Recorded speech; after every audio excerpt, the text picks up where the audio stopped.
Hi കൂട്ടുകാരെ, പുതിയൊരു വീഡിയോയിലേക്ക് എല്ലാവർക്കും സ്വാഗതം. ഇത് വരാനുള്ളൊരു എപ്പിസോഡാണ് കേട്ടോ. അനുപമ ഇന്ദ്രൻ്റെ മുഖത്ത് താലി പൊട്ടിച്ചെറിയുന്നുണ്ട് കേട്ടോ. മോന് തീരെ സുഖമില്ലാതാവാണ് കേട്ടോ. അങ്ങനെ അനുപമ തൻ്റെ കുഞ്ഞിനെ ഭാനുമ്മയോട് പറയാണ്, കുഞ്ഞിനെയും കൊണ്ട് ഞാനൊന്ന് ഹോസ്പിറ്റലിൽ പോട്ടെ ഭാനുമ്മ എന്ന് പറയുന്നുണ്ട് കേട്ടോ. ആ മോളെ ഞാൻ കൂടെ വരണമെന്ന് ചോദിക്കുമ്പോൾ അത് വേണ്ട, ഞാൻ തനിയെ പോയി മോനെ കാണിച്ചു വരാമെന്ന് പറയണേ.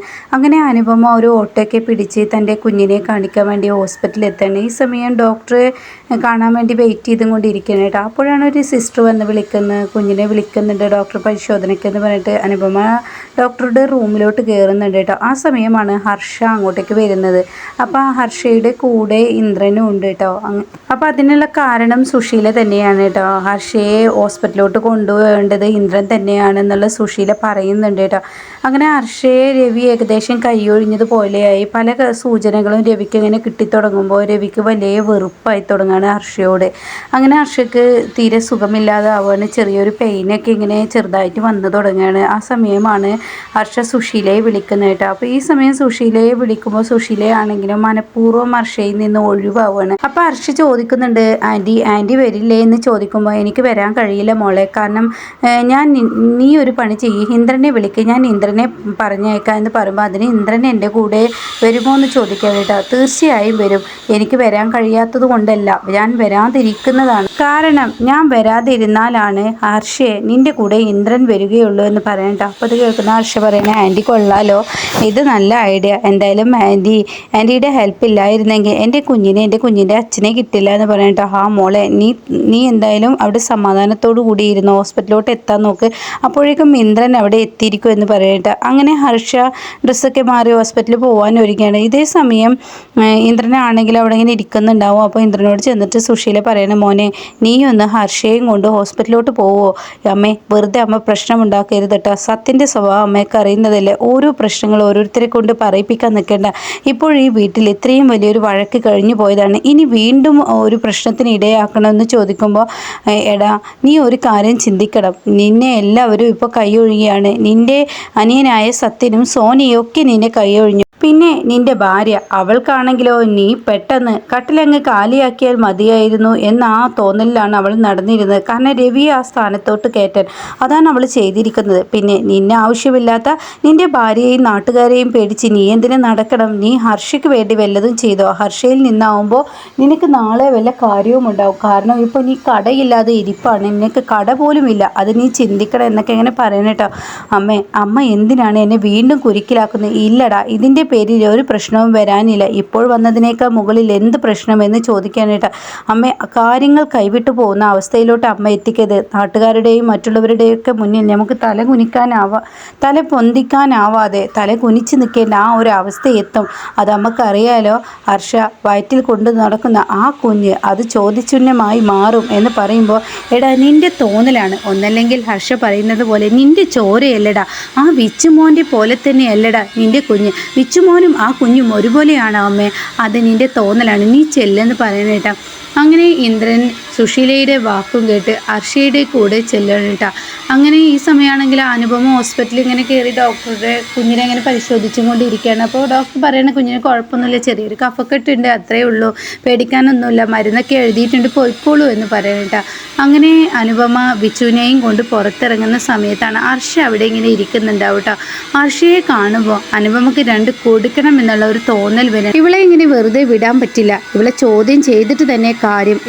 ഇവളൊരൊറ്റിരുത്തിയാണ് രവിയും ഞാനും ഇല്ലാത്ത ബന്ധമുണ്ടെന്ന് പറഞ്ഞുണ്ടാക്കുന്നത്, അതുകൊണ്ട് ഇവളെ വെറുതെ വിടാൻ പറ്റില്ല എന്ന ഒരു തീരുമാനം എടുക്കണം കേട്ടോ. അങ്ങനെ ഹർഷയുടെ അടുത്തോട്ട് അനുപമ അങ്ങനെ പോകുന്ന വഴിക്ക് ഇന്ദ്രൻ കാണാൻ അങ്ങോട്ടേക്ക് കടന്നു വരുന്ന കേട്ടോ. ഇന്ദ്രനെ കാണുന്ന അനുപമ ഒന്ന് മറഞ്ഞു നിൽക്കുകയാണ്. ഇതേ സമയം ഇന്ദ്രനാണെങ്കിൽ ഹർഷയുടെ അരികത്തോട്ട് ചെല്ലണം. എന്താ ഹർഷയെ നീ എന്നെ വിളിച്ചതെന്ന് ചോദിക്കുമ്പോൾ, നീ എന്ത് ചോദ്യമാണ് ചോദിക്കുന്നത്? ഞാൻ എന്തിനാണ് ഈ ഹോസ്പിറ്റലിൽ വന്നിരിക്കുന്നതെന്ന് അറിയില്ലേ? എനിക്ക് ഇന്നലെ മുതൽ വയറിനൊരു ചെറിയൊരു പെയിന്, ഏകദേശം ഡെലിവറി അടുത്തിരിക്കുന്ന എന്നോടാണോ നീ ഇത് ചോദിക്കുന്നത്?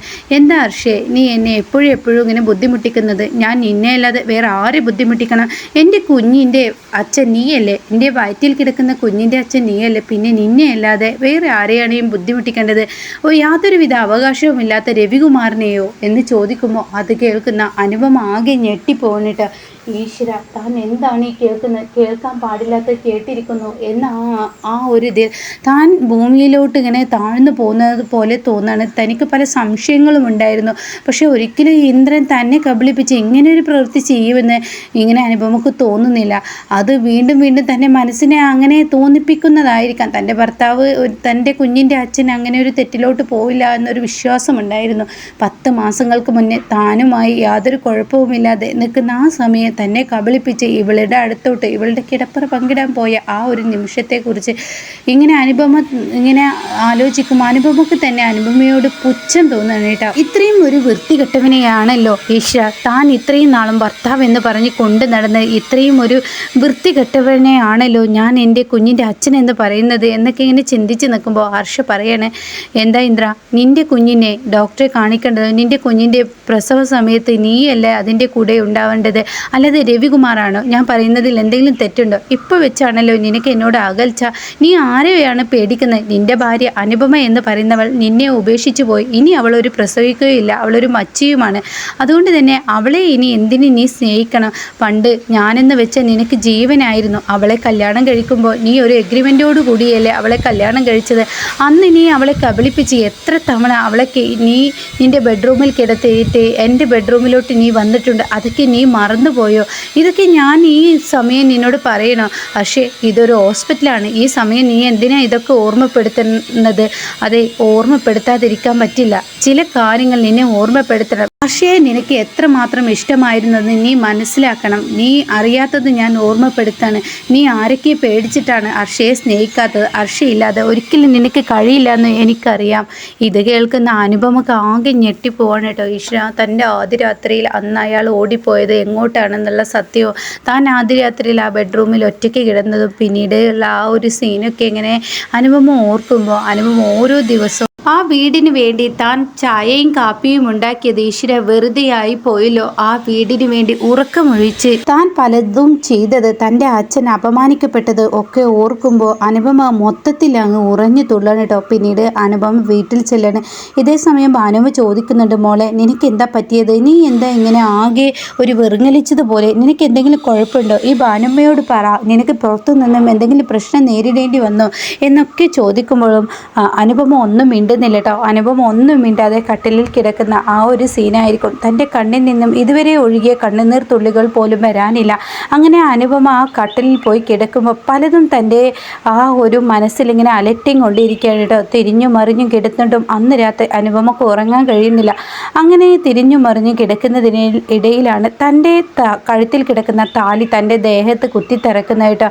അപ്പോഴാണ് അനുപമക്ക് ഒരു കാര്യം ഓർമ്മ വരുന്നത്. ഈ താലി തന്നെ തന്നോട് പറയുന്ന അത് ദേഹത്ത് കുത്തിത്തിറക്കുന്നു. അത് അത്രയും വൃത്തികെട്ടവൻ്റെ താലിയാണെന്നുള്ള സത്യം അനുപമ മനസ്സിലാക്കുമ്പോൾ പിറ്റേ ദിവസം രാവിലെ ഭാനുമ്മ നീച്ചു വരുമ്പോൾ കാണുന്ന കാഴ്ച അനുപമയെ കാണാനില്ല. അനുപമ എങ്ങോട്ട് പോയെന്നറിയില്ല. അനുപമയെ തിരക്കി ഭാനുമ്മ അവിടേക്ക് തിരയാണ് കേട്ടോ. പക്ഷേ അനുപമ നേരെ പോയിരിക്കുന്നത് ഇന്ദ്രൻ്റെ വീട്ടിലോട്ടായിരിക്കട്ടോ. അങ്ങനെ ഗേറ്റ് തുറന്ന് വരുന്ന അനുപമയെ കാണുമ്പോൾ ഇന്ദ്രനും അതുപോലെ സുശീലയൊന്ന് ഞെട്ടുന്നുണ്ട് കേട്ടോ. അപ്പോൾ സുശീല പറയുന്നുണ്ട്, ഇനി എന്ത് അവകാശം പറഞ്ഞാണോ അടുത്ത അവളുടെ കയറി വരവ്? ഈ വീട്ടിൽ നിന്ന് നമ്മളെ ആണാവോ ഇന്ദ്ര എന്ന് പറഞ്ഞിട്ട് ഇന്ദ്രനെ ചൂട് പിടിക്കുമ്പോൾ അവളിങ്ങ് വരട്ടെ, അവൾക്ക് ഞാൻ കണക്കിന് കൊടുത്തോളാം എന്ന് പറഞ്ഞ് ഇന്ദ്രൻ തൻ്റെ തുണിയൊക്കെ മടക്കി കുത്തി ചോദ്യം ചെയ്യാനായി അനുപമയുടെ മുന്നിലോട്ട് അങ്ങ് ചെല്ലാണ്. എന്തിനാടി നീ എൻ്റെ അടുത്തോട്ട് വന്നിരിക്കുന്നത്? എൻ്റെ വീട്ടിൽ നിനക്ക് എന്ത് കാര്യം? അപ്പോഴേക്കും സുശീല പറയുന്നത്, ശരിയാണ്, ഈ വീട്ടിൽ നിനക്ക് എന്ത് കാര്യം? എൻ്റെ മകനെ വേണ്ടെന്ന് വെച്ച് കണ്ണി കണ്ടവൻ്റെ കൂടെ അഴിഞ്ഞാടി നടക്കുന്ന നിന്നെപ്പോലെ വൃത്തികെട്ടവളായ ഒരു പെണ്ണിനെ ഈ വീട്ടിലോട്ട് കയറ്റേണ്ട ആവശ്യം ഞങ്ങൾക്കില്ല. ഇറങ്ങടി പുറത്ത്, മര്യാദയ്ക്ക് ഇറങ്ങടി. അതിനെ മകന് കൂട്ടിക്കൊടുക്കുന്ന ഒരു അമ്മയുടെ അടുത്ത് നിൽക്കാൻ ആർക്കാണ് താല്പര്യം? ആർക്കും താല്പര്യമില്ല. നിങ്ങളെപ്പോലെ ഒരു അമ്മയുടെ മരുമകളായി, നിങ്ങളെപ്പോലെ ഒരു തള്ള എന്ന് തന്നെ പറയാം, തള്ളയുടെ ഒരു മരുമകളായതിൽ എനിക്ക് ഖേദം തോന്നുന്നു. എന്നോട് തന്നെ എനിക്ക് പുച്ഛം തോന്നുന്നു. അതുകൊണ്ട് ഞാനൊരു കാര്യം പറയാനാണ് വന്നതെന്ന് പറയുമ്പോൾ, എന്താടി നീ എൻ്റെ അമ്മയെ വിളിച്ചത്? എൻ്റെ ദേഹത്തോ എൻ്റെ അരികത്തോട്ടോ നിങ്ങൾ വന്നു കഴിഞ്ഞാൽ ഞാൻ ഇവിടെ ഇരിക്കുന്ന ചൂല് നിങ്ങളുടെ അമ്മ എൻ്റെ നേർക്ക് ഉപയോഗിച്ചിട്ടുണ്ടെങ്കിൽ അതേ തിരിച്ചടി നിങ്ങളുടെ നേർക്കും നിങ്ങളുടെ അമ്മയുടെ നേർക്കും ഞാൻ അടിച്ചിരിക്കും എന്ന് പറഞ്ഞിട്ട് ഞാൻ വന്നത് എന്ന് പറഞ്ഞ് കഴുത്തിൽ കിടക്കുന്ന ആ താലി എടുത്ത് ഇന്ദ്രനെ മുഖത്തോട്ട് എറിഞ്ഞിട്ട് പറയണേ, നിങ്ങളെപ്പോലെ ഒരു വൃത്തികെട്ടവൻ്റെ ഭാര്യയാവാൻ ഞാൻ ഒരിക്കലും ഓർക്കുന്നു പോലുമില്ല. ഈ ഒരു തെളിവ് പോലും എനിക്ക് നശിപ്പിക്കാൻ വേണ്ടിയാണ് ഞാൻ ഇങ്ങോട്ടേക്ക് വന്നത് എന്ന് പറഞ്ഞിട്ട് അങ്ങ് പോകുമ്പോൾ അത് സ്വന്തം മകന് കൂട്ടിക്കൊടുത്ത ഒരു അമ്മയല്ലേ നിങ്ങൾ എന്ന് ചോദിച്ചിട്ട് അവിടെ നിന്ന് പോകുമ്പോൾ സുശീലയും ഇന്ദ്രനും ആകെ ഞെട്ടിപ്പോവാണ് കേട്ടോ. ഇതെങ്ങനെ ഈ സത്യങ്ങൾ അവൾ അറിഞ്ഞു എന്ന ആ ഭാവത്തിൽ നിൽക്കുകയാണ്.